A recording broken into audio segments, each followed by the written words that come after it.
चनियोट के नवाही इलाका रमाना जुनूबी में पंजाब की सकाफत का सबसे मकबूल खेल बैल दौड़ सजाया गया। मुकाबले में पंजाब भर से चमकते दमकते सेहतमंद बैल शरीक हुए। गाँव की गलियां और खेत शायकीन से भर गईं। बैलों की रफ्तार और दौड़ का जोश माहौल को तालियों और नारों से गूंजता रहा। ਅਸੀਂ ਤਨੇ ਨਸਲ ਦੇ ਦਾੰਦ ਰੱਖਦੇ ਆਂ, ਉਹਨਾਂ ਤੋਂ ਕਾਫੀ ਮਿਹਨਤ ਕਰਦੇ ਆਂ, ਉਹਨਾਂ ਨੂੰ ਗੋੜ ਬਦਾਮ ਨਿਸਰੀ दूध वगैरह पींदे ਆਂ, उस तो बाद उन्होंने बजेंदे ਆਂ ते लोग आन के एंजॉय करते। मैदान में शफकत सगल के बैल हीरा और बादशाह ने सबको पीछे छोड़ते हुए मैदान मार लिया। जीत के बाद मालिक और सपोर्टरान झूम उठे।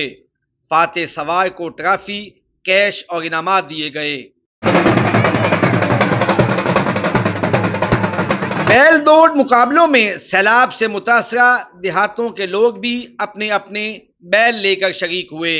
बैल दौड़ जी पंजाब की कदीमी सकाफत है। असी इत्थे दरबार शरीफ पीर मोहम्मद शाह दे रोज़े ते इत्थे मेला लगा है, बैल दौड़ लगी, असी बड़ा इंजॉय किया जी। देही जिंदगी की धड़कन समझी जाने वाली ये बैल दौड़ न सिर्फ पंजाब की सकाफत को जिंदा रखे हुए है, बल्कि लोगों के चेहरों पर खुशियां भी बखेर रही है। मुर्तजा चमन, जियो न्यूज़, चनियोट।